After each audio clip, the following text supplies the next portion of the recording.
Awesome. Hello, everybody. Welcome again. We are so excited to have you today. Today's presentation is From Community-Based to National Peer Support, Dismantling Racism and Creating Safe Spaces for BIPOC Peers. Yes, everybody, if you can put where you're calling in from and your role, that would be great in the chat.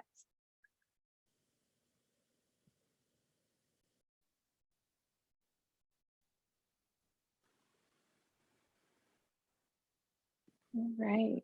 Atlanta, Georgia, Kentucky, Washington State. Yay. Dang. I think we touched all the coasts real fast.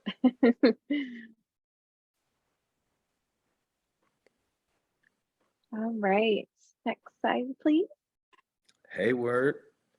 Yes. Oh, I I was saw about to that. say, Evelyn, isn't that stopping grounds for you? It is, yes, the Bay Area. Yeah. Awesome. So this is our disclaimer that today's views do not reflect our federal funders, SAMHSA.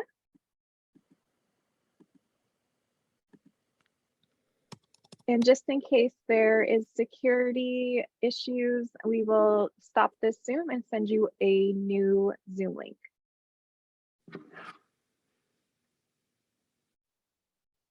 All right, and so today we are presenting for the National Technical Training Assistance Center for Children, Youth, and Family Mental Health.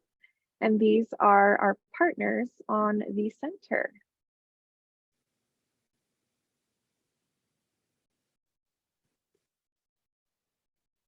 So our goal is for all children, youth, and young adults and families with emotional or behavioral health needs can access evidence-based treatments and recovery services in a well-coordinated system of care.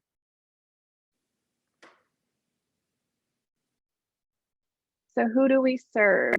These are examples of who we serve: state and local agency leaders, the mental health workforce, primary care providers, school workforce, community-based providers, peer supervisors, family partners, youth partners.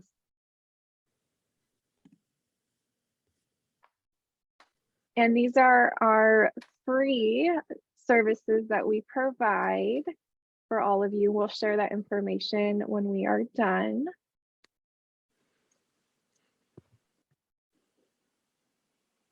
All right.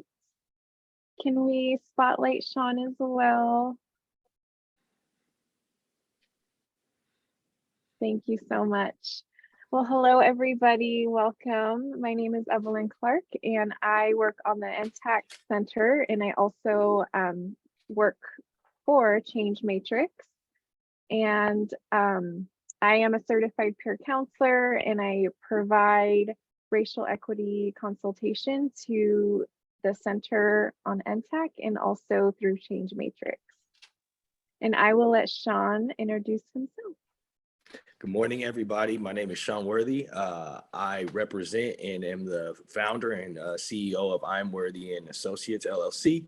I do direct service in the Tacoma and Washington State area. I also do consulting. I am a certified peer counselor as well, and I'm happy to be here this morning. Yes, thank you. And Sean and I are both located, as you said, in Washington State. I am in Olympia. So we're live here. I saw a lot of some Washington State individuals pop on in the chat. So thank you for your support. All right, and today's agenda, it will be a conversation between Sean and I. We'll go back and forth on some of these slides, but we really wanted to make this a space where we can, really just share, our experiences and share strategies that we as BIPOC peers have, whether we experienced it or just some of the work that we are currently doing to create those safe spaces. We want to share those gems with you, and please feel free to ask questions in the chat and also just share your gems with us too, because we are all learning today. So we will have a community builder to start us off. We're then going to have a brief history of the mental health system, how biases and racism play out. We'll hear from myself and Sean, go a little bit more detail about our experiences from working in the community and then now taking that experience to the national perspective. And then we'll do a fun Jamboard, and my hope is that this will be sent to you so you have these strategies. We're about action in the work that we do, and then we'll just provide some additional gems for you. All right, so in the chat box, we would love for you to describe equity using one of your 5 senses as a metaphor. So I can kind of lead us, and Sean, if you want to go as well. So equity looks like, let's see, equity looks like, for me, it's looking up in the sky and seeing the sun just shine through. Equity tastes like that first sip of that morning coffee, just that refreshment. Equity sounds like harmony. Equity smells like, for me, it's that cool ocean breeze, just that peace it brings. And it feels like just Is my turn? Okay. peace. Oh yeah, go ahead. It looks like to me, wherever your favorite place is, that you get to look out and enjoy the view, and it gives you serenity and peace. I feel like that's what it looks like, because it creates that feeling inside. It tastes like, to me, it tastes like a pot of gumbo. It has so many different combinations of flavors and ingredients in it, but at the end, it just goes together so well, right? The sound, I would say the sound, I was gonna say harmony, but I got one. The sound is your favorite song, whatever creates a positive feeling or inspires you or anything like that. I feel like that's the sound for me. And smell, that's an interesting one. Fresh air, like when you get to go outside and the air is just like a little brisk, but it's not too cold, and you take that breath in and it just like it's stiff in your lungs and it's powerful. It's empowering. So, and then it feels like, I would say it feels like freedom, for you to be able to express, for you to be able to feel, for you to be able to speak your truth, for you to be able to be understood. I think that's the feeling. Like, it's major. Anybody else want to go? I see there's stuff in the chat too. Yeah, lots of good ones. Harmony, time, space to listen, speak, and be heard. Equity looks like a vibrant and colorful artwork. That's a good one. I like that. Equity feels like that spiritual awakening. It's beautiful. Feels like grace.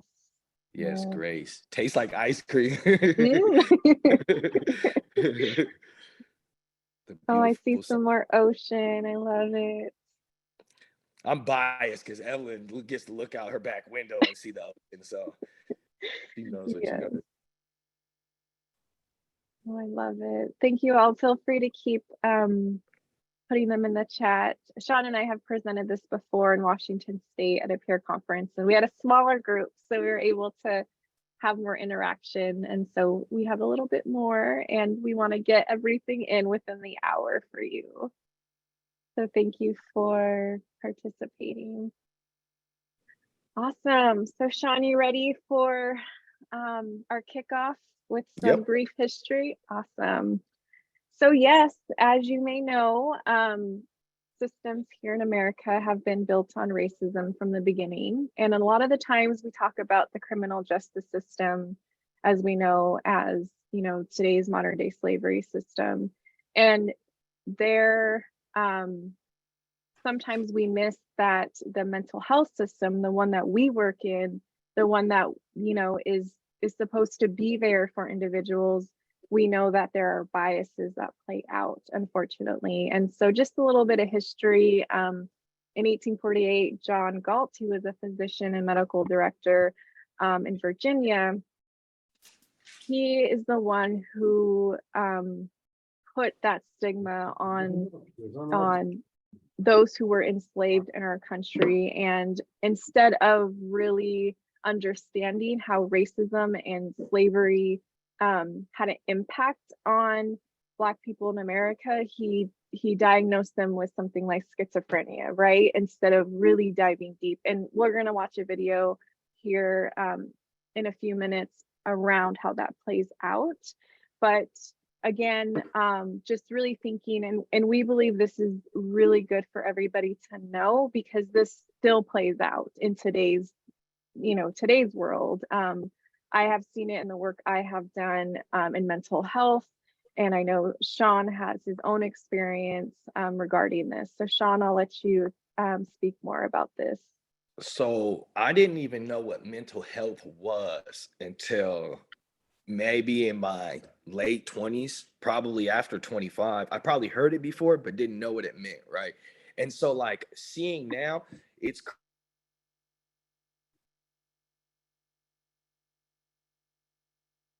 care, learning about how all these things intersect with scene, right? Like growing up. And I think that's one of the things for me that kind of like sticks so much, is that we are disenfranchised from certain information, or because this white person came into a room and said you need to take these pills because you can't sit down in class. Like there's a huge disconnect because there wasn't education, it was this diagnosis, right?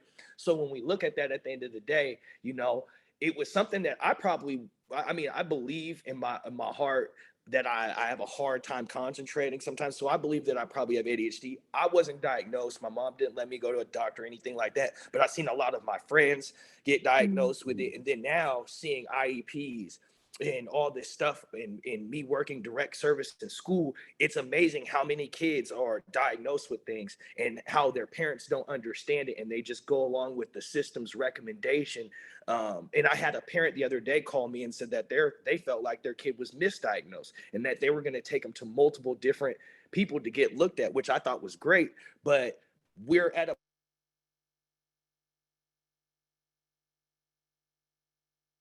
because it's been on the forefront, but our community around it too. Like me talking to my mom about mental health is not a productive conversation. Not saying that it's not one, but it's just not as productive because there's no real education from my mom behind it, and she's a little old school, So I think that in my community, especially Black community, it's a big stigma to say, "Oh, you're crazy. Oh, you're gonna go see them white people," or whatever the saying is, or whatever's being pushed on you, was definitely a thing. But it wasn't until I got into the space of working with youth and learning about mental health that I understand how important it is to speak on these topics. And I deal with mental health myself. I've been incarcerated. There's things that I'm working through myself. So we all have to be aware of this, because in society, I think it's hard for us to say that anybody isn't impacted by some type of mental health. So Yeah, no, that's good, Sean. Thank you for sharing that. And I heard you talk about that, and I think that really ties into this, is that what you said, like you never really heard of mental health, mental wellness, right? It's not talked about in your community, and we see that that is one way that the mental health system. I want to say this to you. Yes, go ahead. Oh, I think you cut out, Sean. Lagging a little bit. Yeah, just a little bit. Okay. What I was going to No say to you is the point that you brought up earlier, just to intersect real fast, is the misdiagnosis part. If we go to the doctor thinking they're going to help us, and then now all of a sudden we're schizophrenic and we're getting misdiagnosed and getting wrong medication, are we going to trust that system for wellness? So yeah, keep going. Exactly. No. That's great. Those are the points that definitely wanted to hit on. Thank you.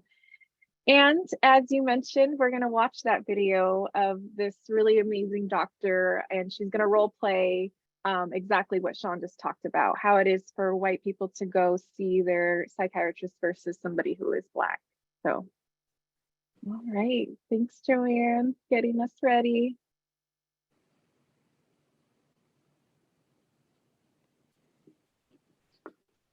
This doctor highlights how biases and racism in psychiatry affects patients. When our education system and our medical system has been founded on racism and founded on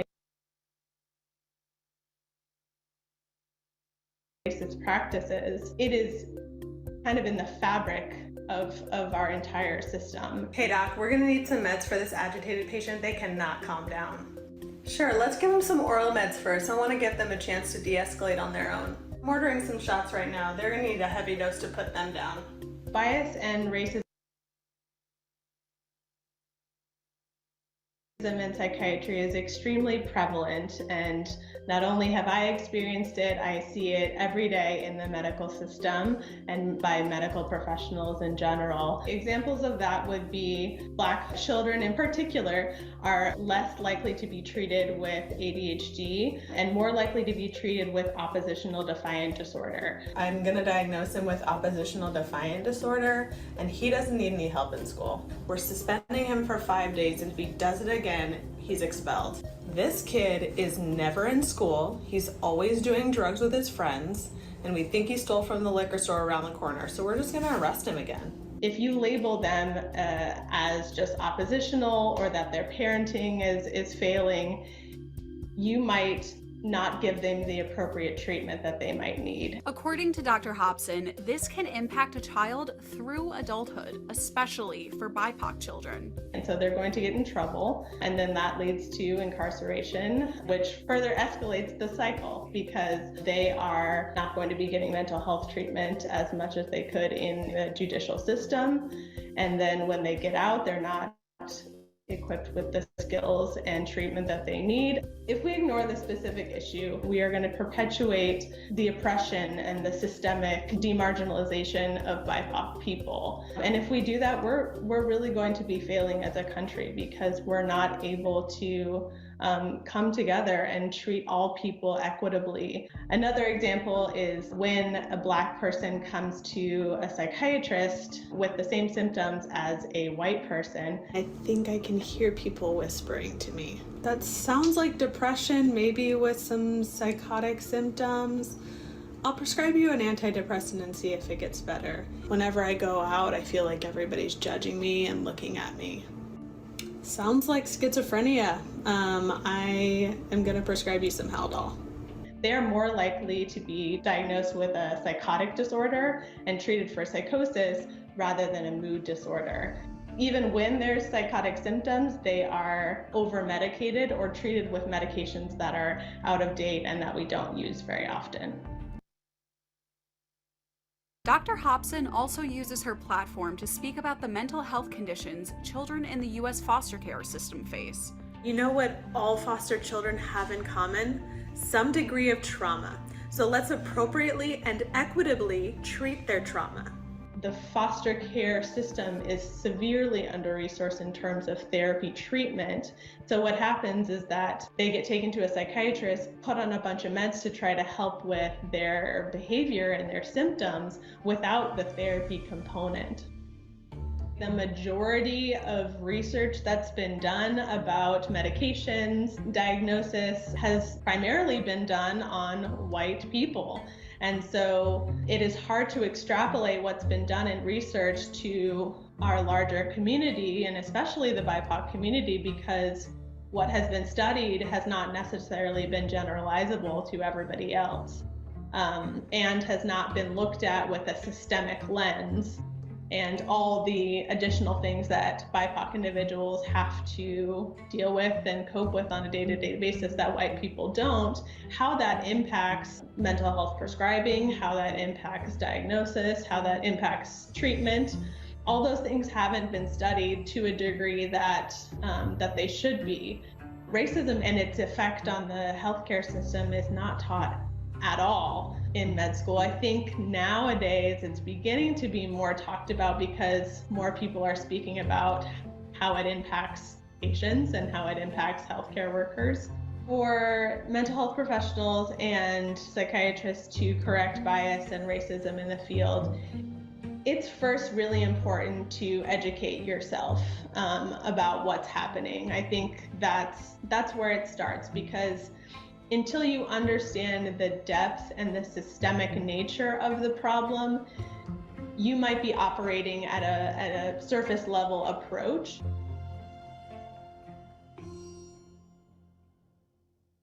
This doctor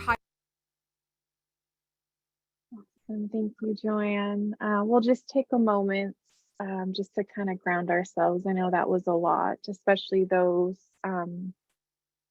who do identify as Black, as we know that this plays out more in your community. And so we just want to give you space and honor you in this moment.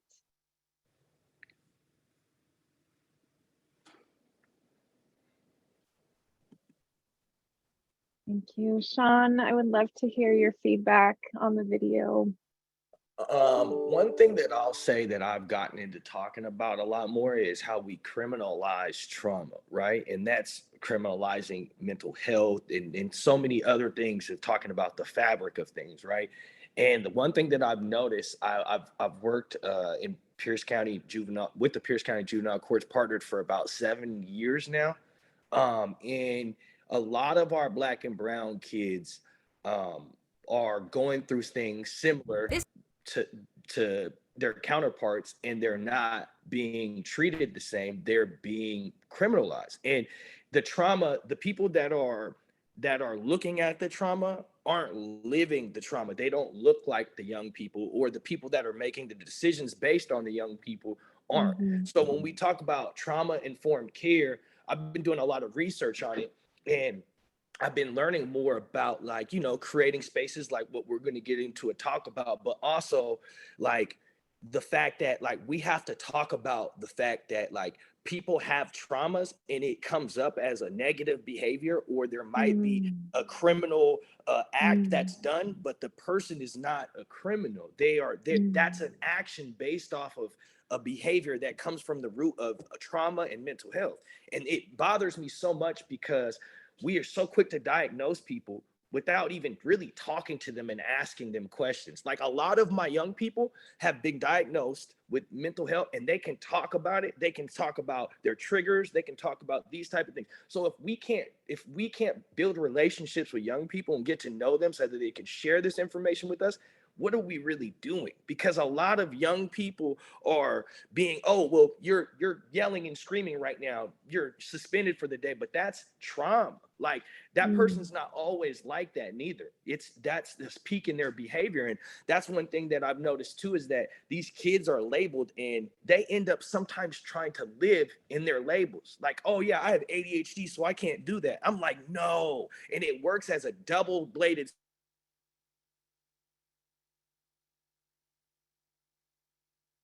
sword for the oppressor, because you to say that you're not worthy or whatever. And then on top of that, these systems and everything that you're saying, they're saying, oh, well, you're not this or you're not that. This And doctor highlights how biases and examples of racism young and people out here that flourish with any person flourishing that has experienced mental health and trauma. So why don't we spend more time on trying to learn about the young people and not just diagnose them? You know what I mean? That's one thing, that and criminalize them for their actions. And I know some things are a lot more, like when you talk about harming another person or some things, but we also got to look, even the person that ran up in the school and hurt somebody, we have to take accountability to learn about that person and their actions so that we cannot let that situation recreate. So we have to use that same thing for our Black and brown people too, even if they're hurting each other.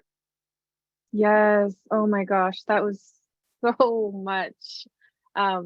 Just so much that you said in there, Sean, and it what Tanya had mentioned really relates to all of that, with her son given a label and him having to miss a lot of school because of it, and watching, the white kids be able to have those same behaviors, but then they get to go to school, right? And I've seen that so much play out, as you have said, in the juvenile justice system, where again you have, a Black kid who commits this crime, robbery or whatever it may be, a drive-by shooting, and then you have, a white kid and may commit something. I mean, there was a great example, unfortunately, where you had a white kid commit the same exact crime that I was working with as, the Black individual, and they got, I think the Black individual, he got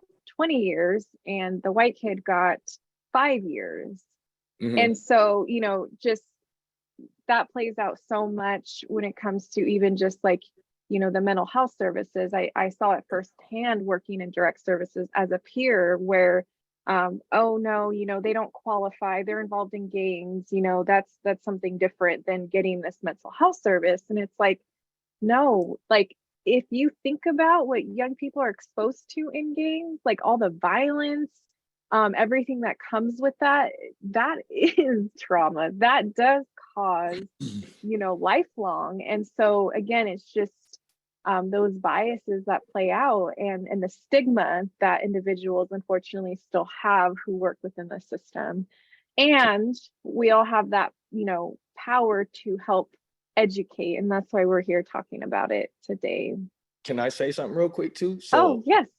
So there's a quick scenario that I'm going to say, but I want to give an example of like the people that are supposed to be doing trauma informed care are the same people that are punishing kids. So when you try to give that message, no matter how good it is or whatever, there's a disconnect there because you're the same person that suspends me, just like restorative justice is done in school by staff members, and those staff members are the same people that get kids in trouble. There's a disconnect there. So bringing somebody in that looked like me and having a group where we talked about these things and you were vulnerable and shared your that would open me up more. And that's what doesn't happen a lot. We don't create spaces with cultural relevance. It's just, oh, here's the space sometimes.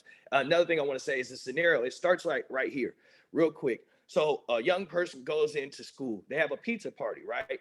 Now, everybody's excited. Everybody got down and there's one slice of pizza left. The teacher goes, well, we're going to let whoever gets to the first slice have a slice first. The kid runs before the teacher even gets done finishing what she's saying, and he grabs a slice of pizza. He gets punished for it.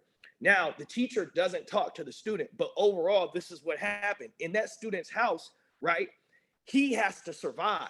So if he has 6 family members. So if he doesn't go to the table and get that pizza before his family members, he doesn't get to eat it, right? And so what we do is we have a cultural disconnect in our society where we hold people to the same standard without understanding their cultural background. So this young person is being punished, but he's a survivor. He was trying to get to the pizza first, and you didn't say when to go, so he went, right?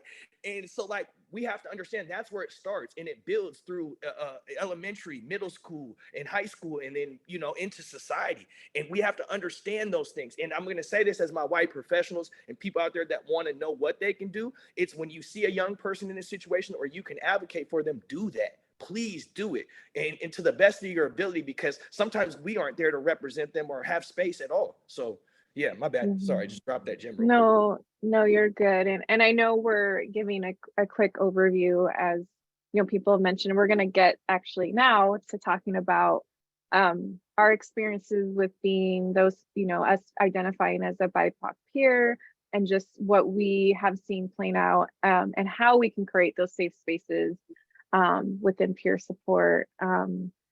So, you know, we kind of shared a little bit about that we are peers, and I just want to take a moment to say that although I am a BIPOC peer, I identify as Mexican and Native, I also am white passing. And so I think it's really important to share that, because I had different privileges in this work.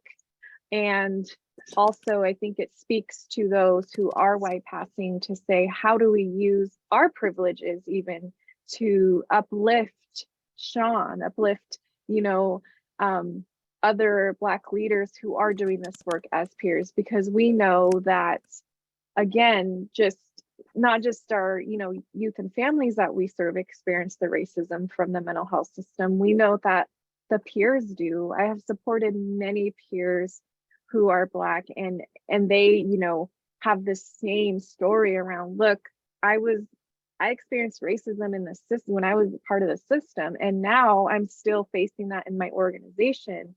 And, you know, it may be those subtle microaggressions, but if we can be real, we know that microaggressions are a form of racism, right? And so it's really, really understanding that we have to do a better job within organizations, whether it's a peer-led organization or a mental health organization who have peers. And And just quickly, because, Sean and I can spend a lot of time on this, but, when I started, I was certified in 2012 in Washington State. And, when I first started as a peer, it was very white workforce. And so I was often wondering why that was the issue.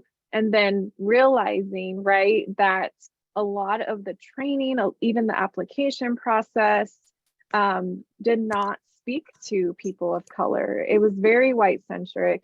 And so, I got myself involved in many things when I was in direct services to help that. I became a certified peer counselor trainer for Washington State, and I would incorporate my own anti-racist practices within the training, even though it wasn't even talked about.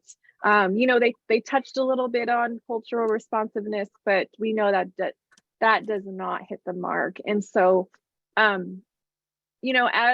time went on, I left direct services, and I then went to the States and became the youth peer liaison for the state of Washington for family, youth, mental health. And again, I would bring it up there and bring it up to, the peer team at the state level around, we really need not just to redo the curriculum, but we need more BIPOC ran, Black owned ran peer organizations, because, there is something different between, even when I was working with young people, I primarily were young Black men who were incarcerated and young ladies. And I could not fully relate, right? And so I would bring in people like Sean or other, individuals or peers or mentors that could really relate with, the young Black men in particular. And so, I think that's something else that peer organizations sometimes don't take into consideration, is the, not just tokenizing, Black individuals, but really getting them into their organizations. So again, they can serve and I think a step further, to go into the communities that we all, come from and live in, and really bridge that gap from, as Sean was saying earlier, that mental health is not necessarily a bad thing. It's about mental wellness. And so, it's great because in our state now we do have leaders like Sean doing the work. He's a consultant. He can work with peer agencies, as well as there is one Black owned peer organization, Jones Community Solutions, who do provide that as well. They actually do the BIPOC peer training. So now we have curriculum that speaks to BIPOC peers, so that, again, as I think Tim mentioned, where we can then not assimilate to white centric peer support. And Yep. so, just again, we just want to offer some of these strategies. It's going to be in the Jamboard as well. I have some examples from the last presentation we did on this. But we just wanted to make these points around, us seeing the workforce as it was and how it's slowly growing, and we need to do more work. And the only way to do that is for organizations to become anti-racist when it comes to serving BIPOC peers. And I know Sean has a lot to offer here, so I will give you the floor. I'm going to talk about, me and Evelyn have spoken a lot about the practices and in the work that we do, but I want to take a second to talk about professionals and in my experience, because I see people kind of talking about this in the comments. So I didn't go the normal route of starting an organization that's going to serve people in the community, which I don't think there is a normal route, but overall, I started off with an LLC with the mindset of I was going to do this work and whatever, because the contracts were the same. When I went and got a contract from Pierce County Juvenile Court, it was the same as a contract. The only thing is that a nonprofit gets funding to provide resources and a lot of back end stuff and employ people, which is great. And there's no not. But to me, in my personal space, what I was trying to do was own my intellectual property, my curriculum, all that. And I didn't have a network of people that I felt like I wanted to be a part of an organization because they all had different things going on, and I don't know if they could have gave it as much time. So fast forwarding to that, now I'm still doing my thing. It's worked out for me. But there is a lot of pushback in funding, and that's what somebody pushed up. Yeah, Black organizations and Black and brown organizations that are led do not get the funding to grow the capacity the same way that other organizations do most of the time. And then there's another thing, and that is most of you guys don't have the capacity. If you were, okay, I always say infiltrate or educate, infiltrate, and vacate. So Evelyn did that a couple times, right? I do that at every training, every table I sit at. I infiltrate, I get a part of it. And it's not in a negative way. Don't use these terms or what I'm saying in a negative. It's to empower and bring that information back to our community. When you vacate, it doesn't mean you're just quitting your job. It means you're vacating and bringing that information back to somewhere where it's valuable at, right? So I want to say, like, that's one thing I've always thought about doing this. I always, when I get in these things and I hear this, I infiltrate, I educate myself, and I vacate. And I go give that information back to my community, or I use it in my practice or the work that I do. Another thing that I want to touch on is, like, if you're a single mom, or if you're a father out here, or even anybody who just is working a job, it's hard to transition into direct service as a professional, like working for yourself, because there's a big gap of figuring out where you're going to get the work. And a lot of it is networking and knowing people, right?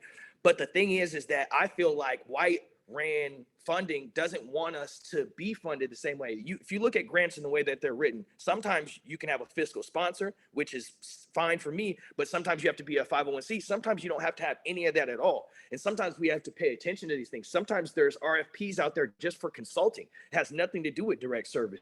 And those are things that you guys do in your everyday jobs, right? So Evelyn is one of my great examples of this. I speak on her all the time because she transitioned a lot in her career thus far and was able to do that, infiltrate, educate, and vacate, but she took it to a next level and was figuring out where she could find where she fit into doing this work. You know, a lot of us got to figure that out. My decision is not better than your decision if you work for an organization or if you start your own nonprofit. That is not the thing. I just realized too that in my community, if everybody starts a nonprofit, where are we going to get the funding from? Right? Like, if everybody in my community, we have great leaders in Tacoma, a lot of them. But if we all started, we would be battling for that money, right? So we have to think of different ways to do this and be creative and think of social responsibility from our community, think of stakeholders, think of other things that believe in what we're doing. And we don't have to be a 501c3. You can produce data, write a curriculum, go through, produce data for that curriculum, show it to somebody, you can get funded. You can license that curriculum and end up going to sell it to other peer groups or whatever it is. Like, there's a lot of stuff that you can do. And the reason why I talk about this is because I want to empower people, because they're already doing it at their jobs, right? So just think about that in your own way. And it doesn't even have to be running a business. It can be just finding a space where you can add as much value to this field and to the work that we do as you can. And I think we get limited sometimes in organizations because we're a peer, but we have all the great ideas, or they're using us for, that tokenism or whatever it is. And we're not being utilized, but we're the ones that are really making the impact. And once we can transition and realize that that impact is in us, not on us, that it's not going to fade, and that we can take it somewhere else or use it a different way. Like, I wish that nonprofits would find somebody in their organization to clock out, or find a way to contract with them outside of it. I had a friend do that, where he literally, before he hired somebody, he had to write a curriculum for them. And How are you? And this doesn't happen too much in organizations, especially when you talk about being a person of color. They don't want to empower us to be at that certain situation. And if it does, there's always a dead end. Even if you get, I've noticed that, and I'm not speaking on everybody's situation, but I've noticed it a lot. And I've seen a lot of people leave a lot of big organizations where they were disrupting things, but they didn't want to, take on with that. So I would just empower people to not be, I know sometimes we get burnt out. I know sometimes we get discouraged because this system is a beast, but just be on the eyes, and don't let your vision and your dreams be drowned by anything, because you have a lot more to offer. That's why I started my brand, I Am Worthy. You have a lot more to offer to this world than what it is right now. I believe that full-heartedly, especially the people that have had the traumas and experiences, who is best to teach it. And that's why I got into peer work, is I was like, that's the model that I believe in. I believe in somebody that has life experience doing something should be working with people that have similar life experiences. Who better than a domestic violence survivor to go run a domestic violence class, or a substance abuser, or somebody experiencing mental health, or somebody who lost their kid. There's all types of stuff that we could be impacting people's lives, but we don't get a chance to, because this system is kind of narrating it. When Evelyn was part of the training team that taught me, gave me my peer certification, right? And she was probably the only person of color on that training, right? And not only that, but it was only aimed towards mental health. Why aren't we aiming it towards reentry? I'm a formerly incarcerated Black man. I could go into the system and do peer counseling in the system, right? Evelyn was doing it, right? But why aren't we shifting to that? And these are conversations that you guys can have in your organization. Maybe there's more value you can offer in different ways. I'm just trying to light a spark. But don't look at the current situation as all that you can offer, especially if you're down or you feel like you've hit a ceiling. That's not it. And I'd love for you, Evelyn, just to back on that a little bit and share a little bit about your experience and how you got to where you were, you know? Yeah, no, that's good. And I know I want to be mindful of the time as well, but I think Yeah. you hit it. I think, just coming into the work myself with, having my experience of being incarcerated. And I will say that when I applied for the training, I had to talk up my mental health. And I was struggling with that, because coming from my community, that wasn't necessarily talked about either. It was just, I was choosing to have those behaviors versus what happened to me in my household growing up. And so, as Sean mentioned, I saw what was happening not only to our youth and families, but to the BIPOC peers. And so I made it kind of my mission to advocate for it and to not, back down when it came to, we need different curriculum. We need more avenues for BIPOC peers to be in this workforce. And so that's why we're here today. And again, lifting up Sean and his work. And then I also wanted to kind of just drop some, I know we're gonna continue on with the next slide. But I'll also put this on the Jamboard. I do have some examples already, but some of the things that are really important as we discussed. So the hiring process. So is the application even to get into the certified peer counselor training? I know they're called, certified specialists or peer specialists, different names, but in Washington, it's certified peer counselor. So again, can we look at those applications? Can we have those who identify as BIPOC be the ones to create the application so it speaks to them? And then once we go to the hiring phases in the mental health organizations, are your panels diverse? Do you have individuals who can speak to what they go through on an everyday basis? Because we know that then does affect who we work with if we're being treated a certain way as peers. And again, I'll add this to the Jamboard. Let me just share it. I know we won't have time to kind of go over, but I will go ahead and share that link for you guys. I'll put it in the chat and then I will share my screen.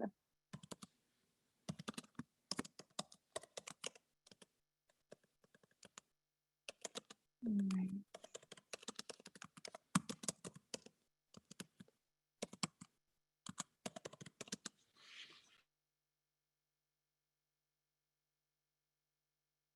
All right, can you guys see the Jamboard?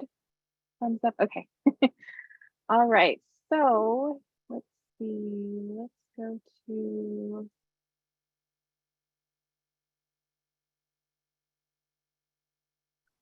okay, so the first one are oh, thanks, I see some people already plugging away. So barriers to implementing anti-racist practices. And for those who have not used this, here are the little stickies.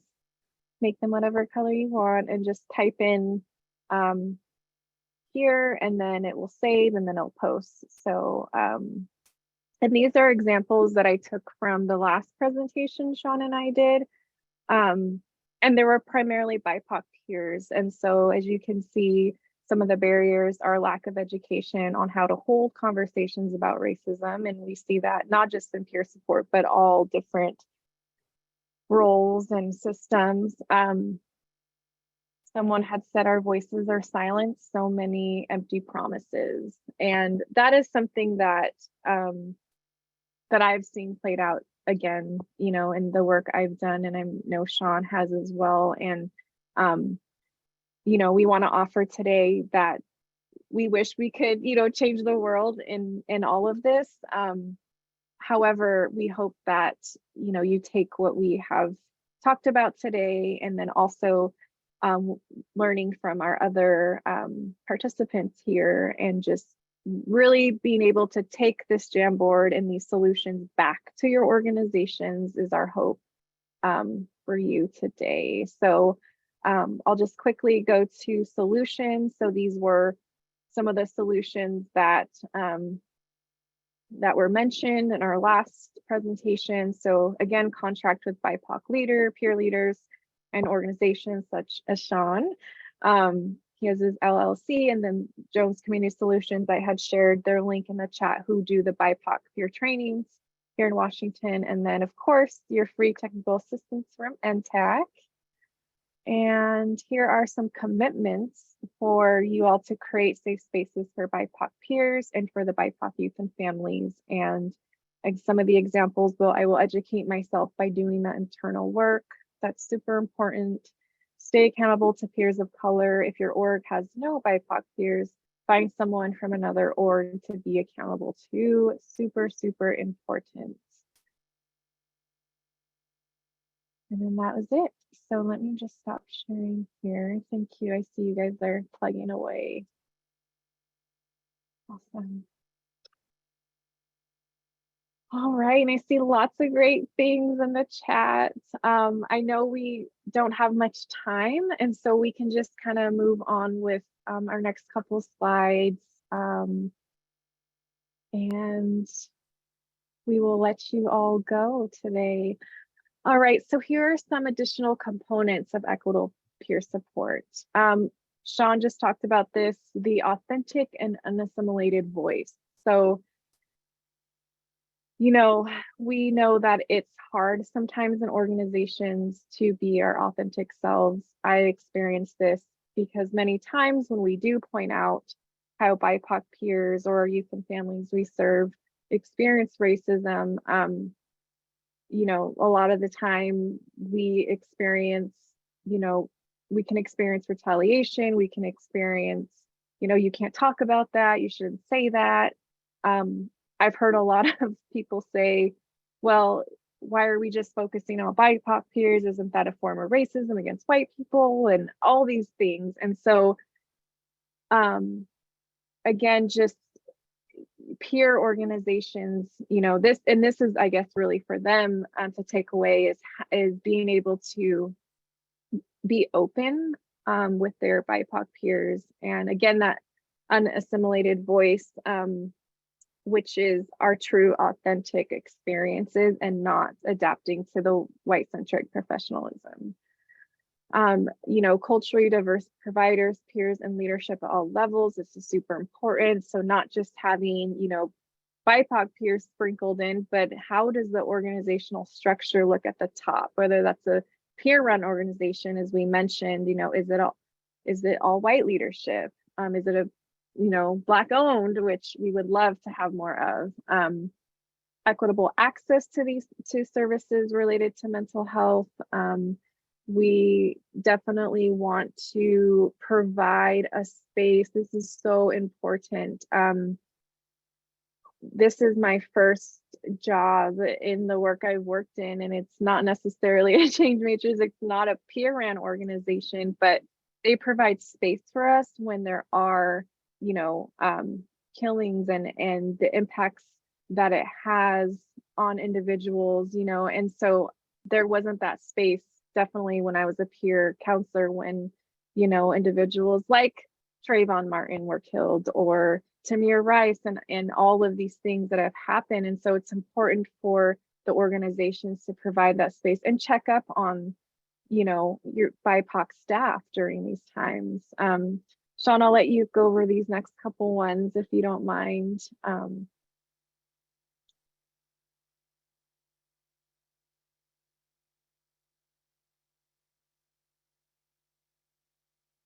I don't know if you're talking, Sean, it's on mute. I didn't know I was on mute. Is it Oh, are we no on worries. the third from the bottom? Yeah. Okay. Provision of culturally responsive care, which includes the impact of racism, prejudice, brutality, killing, and other forms of oppression on behavioral health outcomes. I think that sometimes that is something that is really kind of left out in it, like why the status is the way that it is and why people feel the way that they do, the stigmas that are there. And sometimes I feel like people that do this work and they are passionate about it and have been doing it for a while, but they feel offended because, you know, people are speaking about something in their experience, but they don't believe it necessarily sometimes to be true. So sometimes it gets dismissed or it doesn't get put on the forefront of conversations, which doesn't help organizations grow and it doesn't help us grow as a community and people. I'd say equitable, engaging, innovative, and anti-racist and culturally responsive programming and services. Speak on that. The reason why I say this so much, like I talk about this a lot, and like I'm not a culturally relevant bandage, right? Like people would try to make Sean Evelyn's been a culturally relevant bandage before too, right? Where we want you to fix everybody's wound, they're leaking here, and they want to put a band-aid over it, but it's gushing out like they're leaking, like they need surgery, and we can't fix it. So sometimes people will put us in these situations because we are culturally relevant, but then also they won't make it equitable because their expectations of us is to fix people. It's not to support them, right? So it's like, oh, you need to make sure all these kids have good grades and they're in class and doing all this. I feel like I'm policing somebody now, right? And it takes away from the engagement and the innovativeness of that program. And then it becomes racist again because it's the black man doing it for the white people, right? Like the system. And that's where I tell people all the time, like, I'm not an authority figure. I work for you, young person. I don't work for the system. The system contracted me to work with you. If the outcomes from me working with you don't help you, then there's no reason for me to be here. I'm not here for the system's agenda. I always have to say that to young people because they need to understand that, because there's a lot of people that come in and infiltrate that trust and end up going back and doing things with it. And that's why we have some of those problems. Demonstrated qualitative and quantitative outcomes. This is super important. So Edward had brought something up about, you know, doing the work and sooner or later you get funded. I would say yes. And I have, even with my neglect of not demonstrating the ability to collect, I'd say, the data that supports my programming, not just collecting grades or whatever else, but figuring out what data and what outcomes really get to the results that we need for our young people to be wholesome in our community, right? Sometimes that gets left out. Sometimes we're worried about things that don't have an outcome. A kid graduating high school doesn't mean they're going to be successful in life. So if we're just pushing a kid to go to high school and college, but they've never even had that in their household, how do we think that they're going to be successful without social development and these other things that really matter? So those are the things that I would think need to come to the forefront of our programs, of how we highlight data and being able to do that in ways through case studies and other ways that give the youth a voice. Because that's another thing I'll say, and to end it, is youth's voice get left out of data a lot. Whether it's writing a consent form and having them do a video, whether it's having them do a form and filling some questions out, you guys, we got to get more into doing this, especially if you're in your own organization, because those things are super valuable in how we get funded and how our work shows up as valuable. So. Awesome. Thank you so much, Sean. And I know we have 5 minutes left. We wish we could continue the conversation with all of you. And I see some networking going on. I love it. And yes, so again, we just want to thank you for being here. We had a moment just to read this lifelong gem. I think it really applies to not only who we serve, but again, our BIPOC peers who are serving in this field. So yeah, if you feel free to reach out to myself and Sean, and we can direct you to a lot of these resources we talked about, whether that's the Black-owned peer organizations, the BIPOC peer curriculum. I see some groups that are being facilitated, and there are more offerings from other centers regarding this work. And yes, so we appreciate you for being here. We can just share the next slide around how to get in touch with us through NTAC. And again, RTA is free, and sign up. Don't forget to sign up for our newsletter, because we have amazing offerings on all different systems for all different providers. So yes, thank you again for being Evelyn here. has some more trainings coming up too that she's Yes. going to be doing. Go look at Thank those on you. the website. You're welcome. Yeah, a plug for the Mental Health Technology Transfer Center. There's a whole series going to be on creating safe spaces for BIPOC peers. We'll have amazing SMEs from across subject matter experts from across the nation, and reach out and I can share that link with you as well. Hi, Denisha. I just had to say that real quick. I seen her comment. I was like, ah, she's on here. That's cool. Hello, so proud of you all. Great job. Thank you. And if you all would please complete the post survey, we would really appreciate that. Hey, Evelyn, do you have a couple seconds? If somebody wants to say something, give them a chance if they want to, as we're ending and people are getting off. Yeah, we have. If anybody has anything to say, hop on real quick. I just wanted to say hi, Evelyn. This is Sharon. Hi, thanks for being here. Thanks for inviting me. Of course. Appreciate you coming. I have a quick question for Sean, if that's okay. Yeah. So, hi, I'm a youth support partner. I work in Virginia. A lot of my youth, I think, would really appreciate a lot of what you have to say. Are you on TikTok or anything where I could kind of, I know that's a silly question, but they really love being able to go primarily to the source. I've realized that. I was against TikTok because I see my son and all these kids like love it so much. And then I feel like that's the way to connect with them.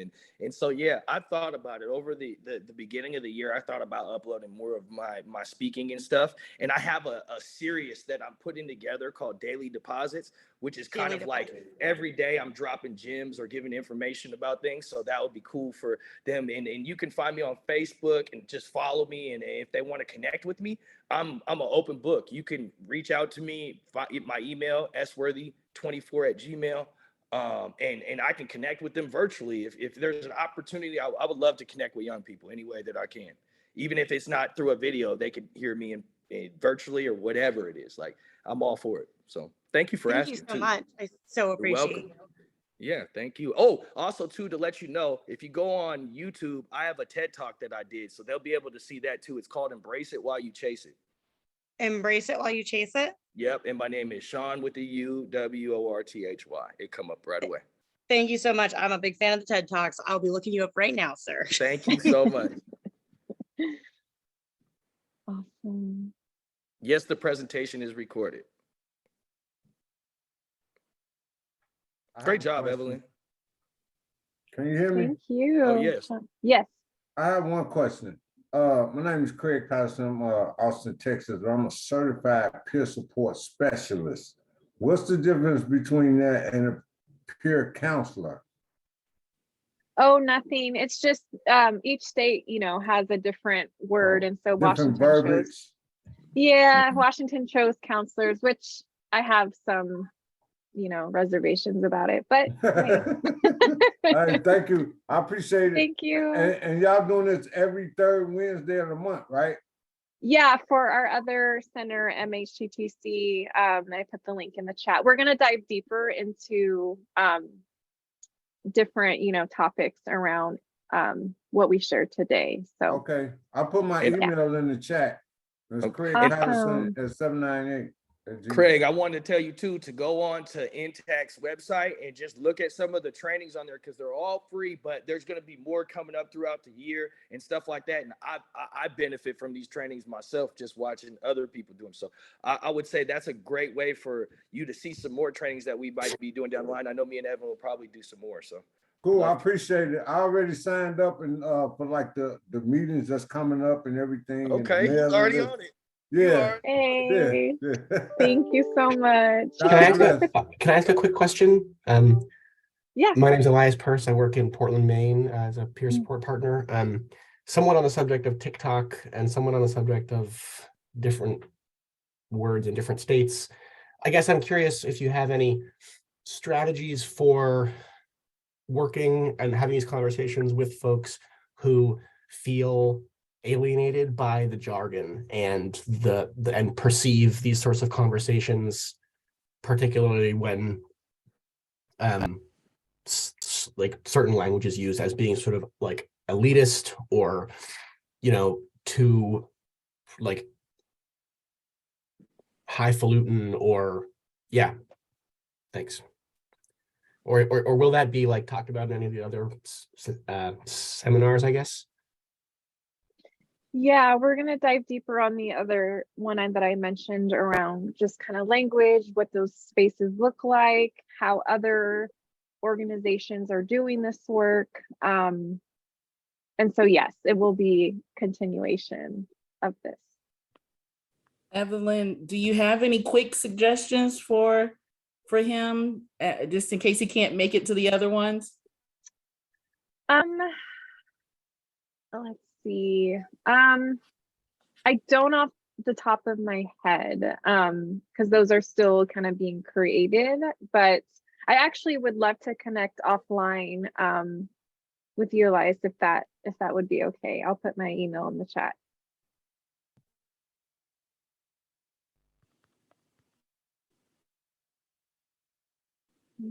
Okay.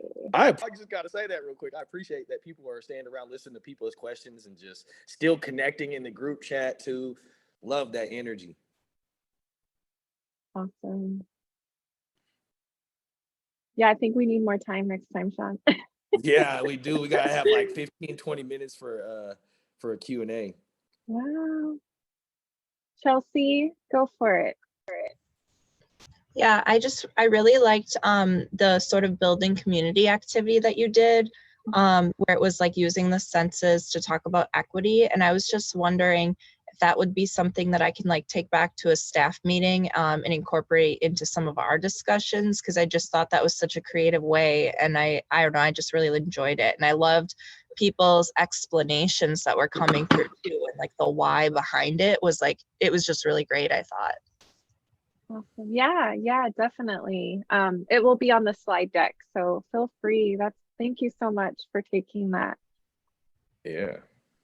Thank you guys. Hey, I said infiltrate, educate, vacate. And I'll say this, that is a good one, because I even when Evelyn did it for the first time, I was like, that's kind of really, it makes you dig a little bit deeper, right? Rather than just saying, are you on a 1 or 10 today? What's your name? Where do you come from? Like getting deep like that. And it sets the trend for it, I think. Evelyn did a good job of putting that at the beginning. Yeah, and I just wanted to say definitely thank you for the information, and maybe just if in the future, because this is my situation, I don't know if anybody's similar, if there can be any conversation on really what it's like, and like, you know, maybe some steps to take to when, I guess you would say, your organization does a complete culture flip, in a good way, I will say, in a good way, but just like you said, you know, be in the face of an organization that has been around for like 20, 30 years in the state, being known for certain things. And same thing, kind of losing funding, a little bit of credibility, because the same people who were here before weren't here. And to be honest, the pass off process was not good. We received, you know, no help, no guidance, no you know, information on what to do with the grants that we have already been awarded. So basically just a rough transition, but we want to, of course, make it the best it can be, but a lot of barriers, I guess you would say. Yep. I'll say one thing, and Evelyn probably has some more to say, but get in the community. Like, let the community and the people that you're serving, let them make the decision based off of that. Because I think that's one of the disconnects from organizations that get that rep, is that sometimes they're not out in the community, or they're more in comfortable spaces and places. So get out in the community, get uncomfortable a little bit, and change the narrative. I think that if people see you, it'd be the same thing for police with us. If we seen police playing with our kids on the side of the road and doing these other things, I think it would change the narrative of how we looked at them. So I think it could change the narrative of how the community looks at your organization if you get out and just network, get in events, get up and speak just like you told us and say there's a shift going on. And people will respect that because a lot of organizations aren't even taking accountability for certain things like that. Thank you. Can I add to that?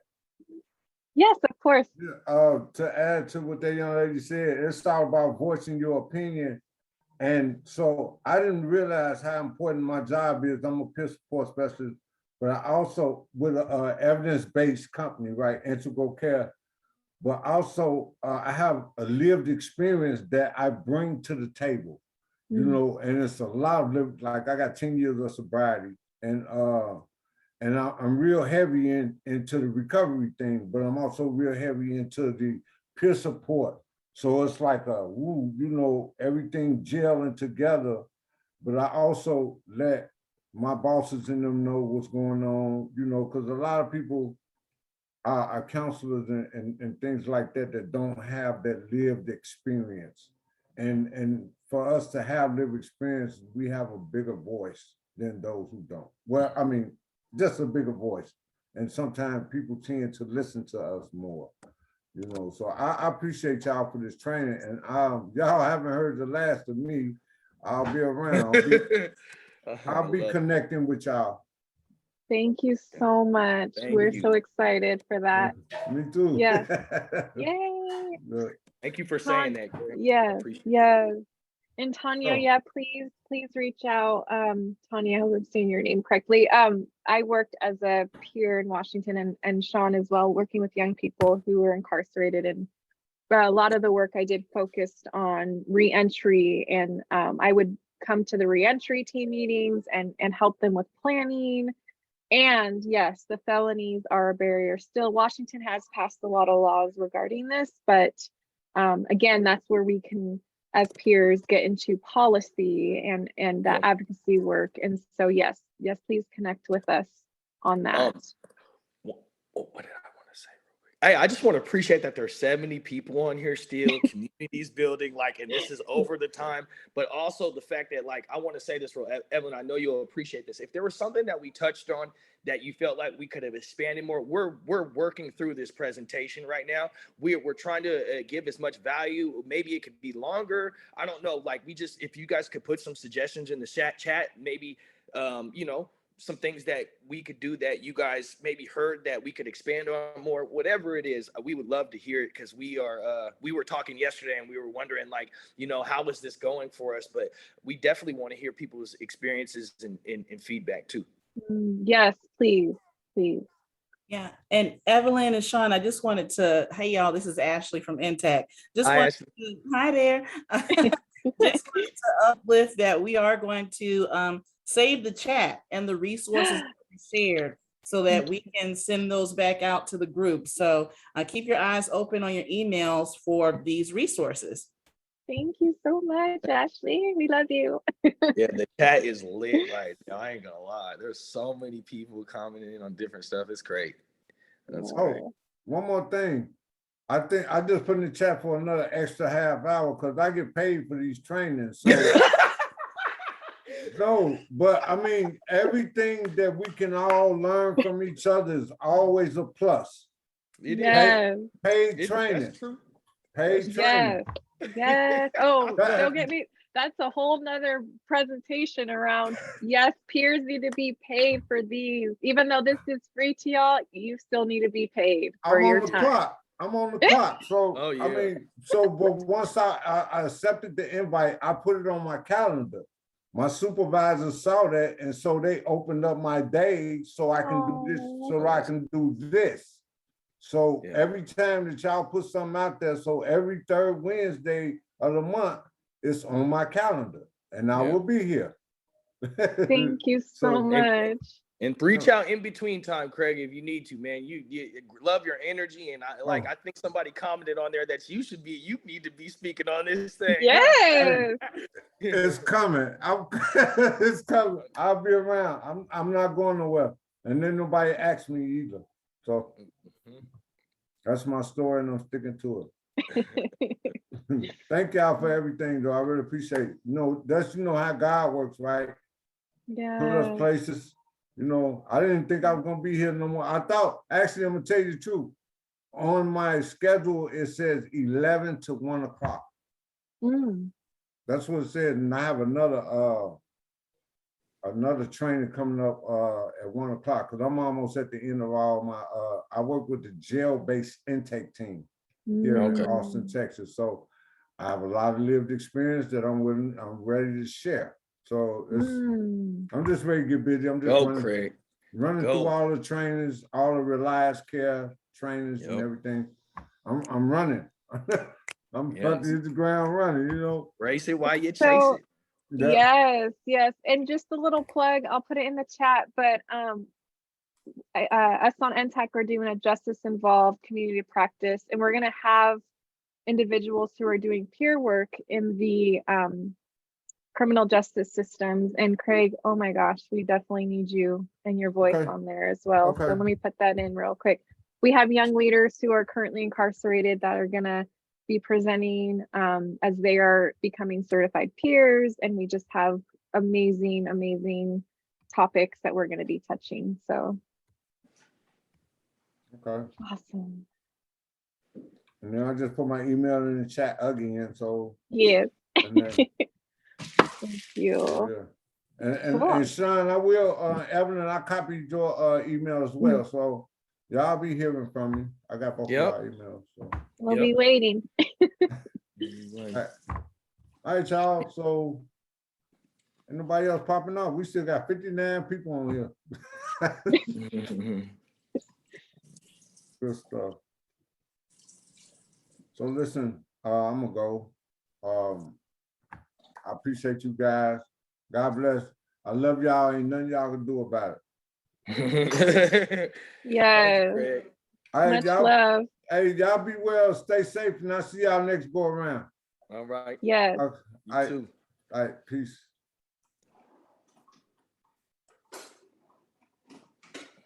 I think we're good.